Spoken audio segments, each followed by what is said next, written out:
Assalamualaikum warahmatullahi wabarakatuh. Kembali lagi ke channel Ivan NF Official, jalur bahagia. Ya, sebelumnya perkenalkan, nama saya Ivan Nur Farhodin dengan NIM 224 1104 02 068 dari kelas 2 PAIP. Ya, sebelumnya tujuan saya membuat video ini yaitu yang pertama untuk tugas akhir mata kuliah usul fikih. Ya, yang pertama yang saya hormati pada beliau Pak Ishak Surya Nugroho selaku dosen pengampu mata kuliah usul fikih. Kemudian yang saya hormati pula kepada teman-teman dan juga pemirsa yang menonton yang saya cintai dan saya sayang, meskipun kalian tidak mencintai dan mensayangi saya. Alhamdulillahirrahmanirrahim. Puja dan puji syukur kepada Allah Subhanahu wa Ta'ala yang telah memberikan kita nikmat iman, nikmat Islam serta nikmat sehat, sehingga pada kesempatan kali ini saya khususnya bisa menyampaikan sebuah materi yang teramat sedikit, tapi yang sedikit itu semoga membawa keberkahan di dunia maupun di akhirat. Amin amin ya rabbal alamin. Shalawat salam telah tercurahkan kepada junjungan kita baginda Sayyidil Wujud, Nabi penutup para anbiya, Nabiullah Muhammad sallallahu alaihi wasallam, yang mana semoga kita tergolong menjadi umatnya dan kelak mendapat syafaatnya di yaumil akhir. Amin amin ya rabbal alamin. Jadi pada kesempatan kali ini saya akan memenuhi tugas akhir mata kuliah usul fikih, yaitu tentang pembahasan usul fikih. Jadi pengertiannya pastinya sudah populer ya tentang pengertian usul fikih. Di sini saya nantinya di video pada kesempatan kali ini akan membahas tentang pengertian usul fikih, yaitu baik dari pengertian secara bahasa, secara istilah maupun secara etimologi dan secara perspektif lain-lainnya gitu. Dan juga setelah itu pun saya akan membahas tentang contoh. Jadi contoh dari usul fikih tersebut. Jadi contoh penerapan usul fikih pada kehidupan sehari teman-teman. Pastinya nantinya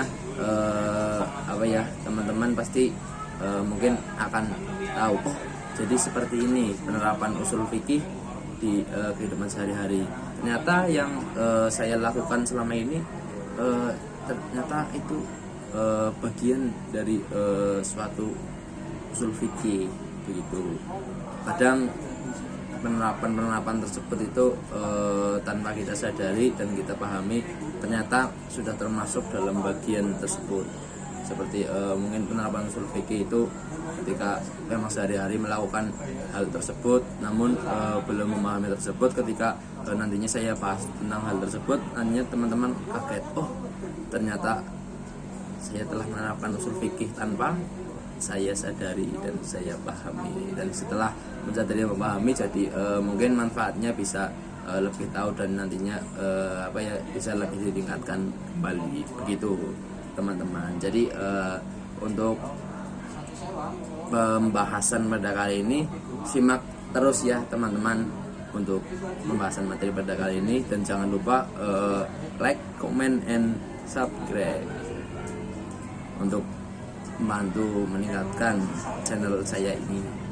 Di channel yang ditingkatkan itu salah satu contohnya, ini bukan promosi saya, di channel yang membahas tentang sebuah materi. Jadi materi-materi ilmu. Jadi ketika channel itu bisa mendapatkan sebuah ilmu, jadi terus dukunglah begitu ya teman-teman. Dilanjut ke pembahasan ya. Jadi lanjut ke materi yang pertama, yaitu tentang definisi usul fikih. Jadi definisi usul fikih sendiri itu dapat dilihat sebagai rangkaian dari dua buah kata. Jadi dua buah kata ya, dua. Jadi dari usul dan fikih. dan dapat dilihat pula sebagai nama suatu bidang ilmu dari ilmu-ilmu syariah. Dilihat dari tata bahasa Arab, rangkaian kata usul fikih dan kata fikih tersebut dinamakan dengan tarkib idhofah, sehingga dari rangkaian dua buah kata itu memberi pengertian usul bagi fikih. Ya, jadi kata usul adalah bentuk jamak dari kata aslun yang berarti suatu yang dijadikan dasar bagi yang lain. Sedangkan pengertian fikih berasal dari kata faqiha yafqahu fikhan. Ya, seperti itu kurang lebihnya, yang berarti mengerti atau faham. Ya, baik, jadi bisa ditarik kesimpulan atau pada perkataan fikih, mungkin pada EYD fikih itu yang artinya pemahaman dalam ilmu syariat yang sangat dianjurkan oleh Allah Subhanahu wa taala dan Rasulnya.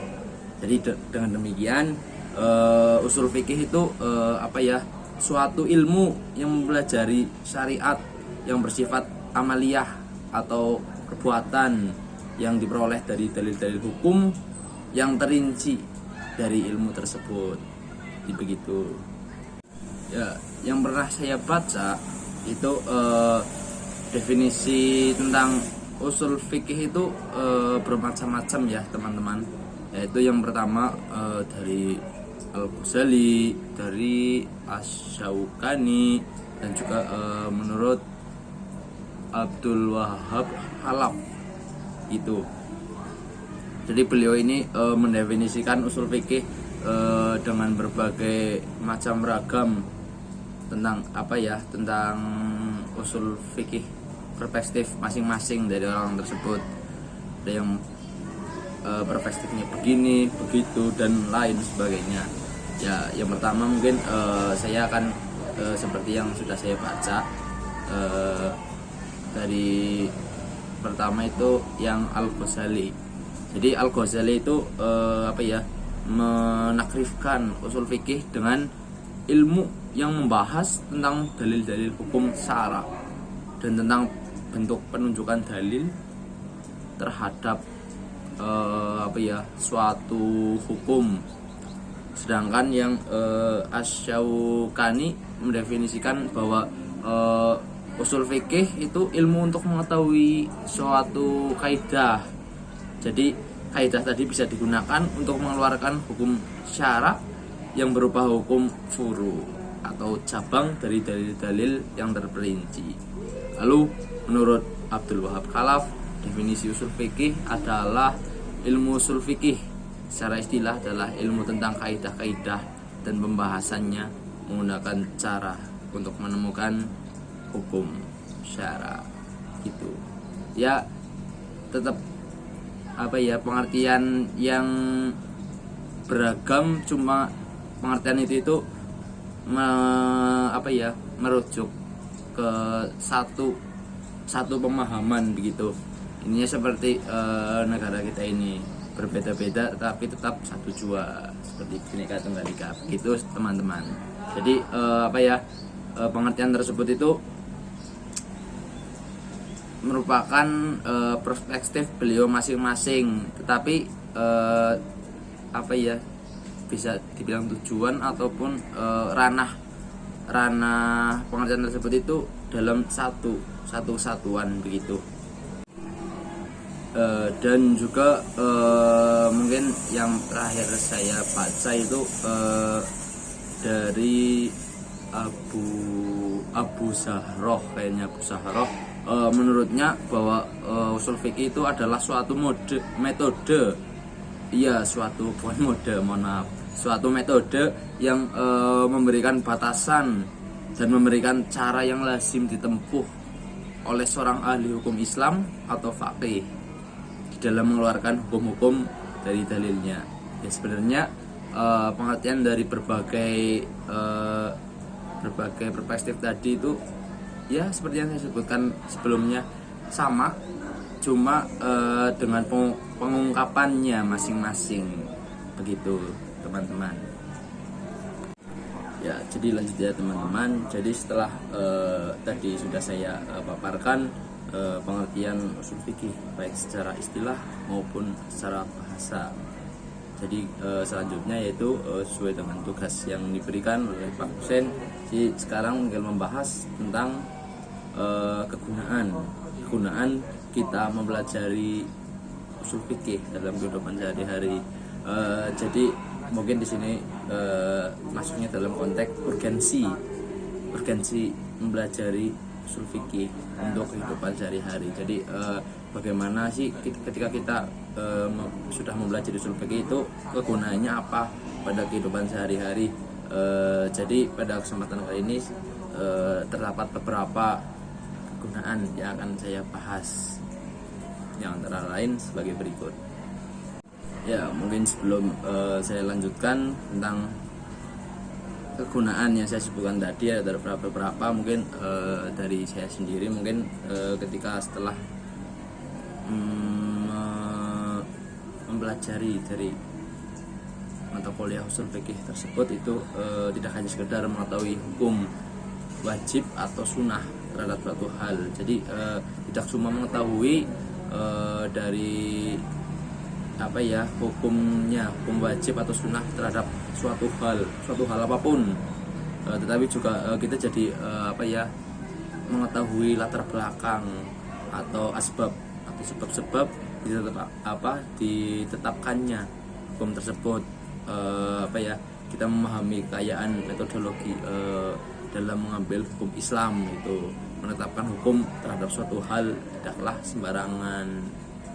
Jadi begitu ketika setelah kita mempelajari usul fikih, kita tidak hanya sekedar mengetahui hukum wajib sunnahnya saja, tapi kita jadi mengetahui bagaimana selusulnya, latar belakang dan sebab-sebab hukum tersebut itu ada dan ditetapkan gitu. Ya, lanjut untuk yang tadi saya sebutkan, yaitu beberapa kegunaan mempelajari usul fikih dalam kehidupan sehari-hari. Yang pertama itu yang pastinya jelas kita untuk menambah ilmu pengetahuan. Jadi ketika mempelajari ilmu fikih, jadi menambah ilmu pengetahuan khususnya pada usul fikih tersebut. Jadi kita mengetahui bagaimana tentang pengertiannya usul fikih yang seperti saya sebutkan tadi.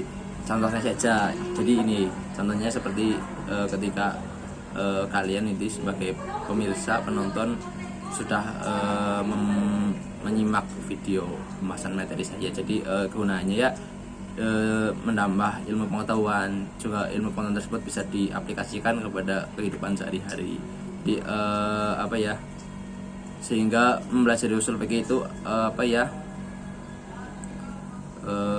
jadi mengetahui ya seperti yang disebutkan tadi, hukum-hukum wajib atau sunnahnya, dan juga mengetahui latar belakang dan juga sebabnya begitu.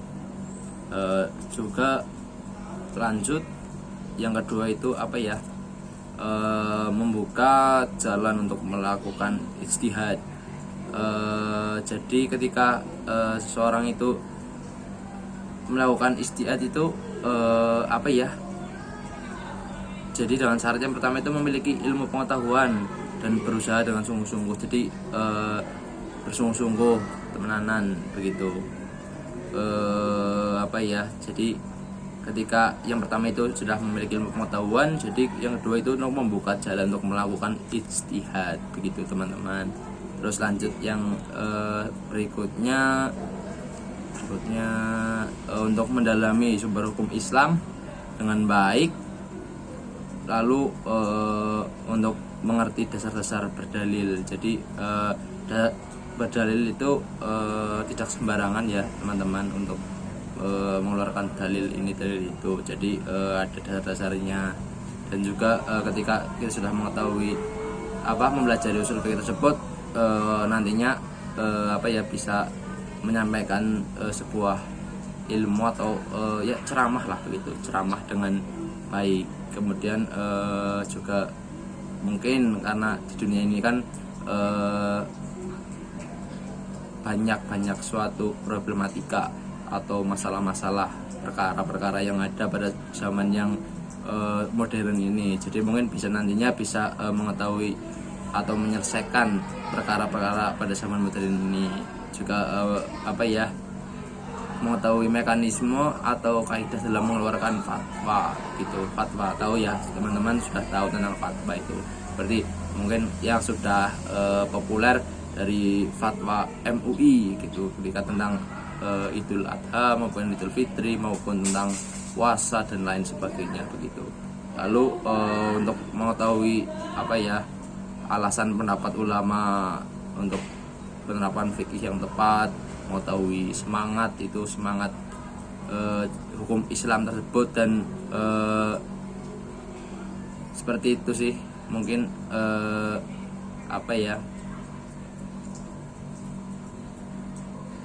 mempelajari usul fikih ya tidak hanya kepada mahasiswa saja, cuma orang awam, orang-orang yang tidak duduk di bangku sekolah pun bisa mempelajari, asalkan yang pertama ada keniatan untuk bersungguh-sungguh mempelajari ilmu tersebut. Ya baik, mungkin seperti itu yang bisa saya sampaikan kepada teman-teman semuanya.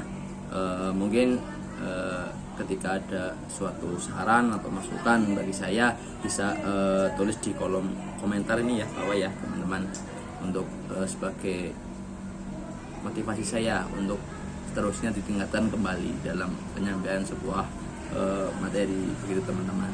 Jadi dari awal sampai akhir pastinya saya mungkin terdapat kekeliruan atau kesalahan, typo dan lain sebagainya. Saya minta maaf sebesar-besarnya. Sebelum saya tutup, dapat sebuah kata-kata motivasi bagi teman-teman semuanya. Jadi hal tersebut adalah teruslah melangkah, jangan takut. Suatu ketika diberhentikan di jalan, tak perlu sedih. La khaufun wala yahzanun. Karena itu merupakan suatu bagian dari perjalanan. Asalkan kita tahu kemana tujuannya, maka yakinlah pasti akan sampai. Ya, sekian. Wallahul muwaffiq ila aqwamit thoriq. Assalamualaikum warahmatullahi wabarakatuh.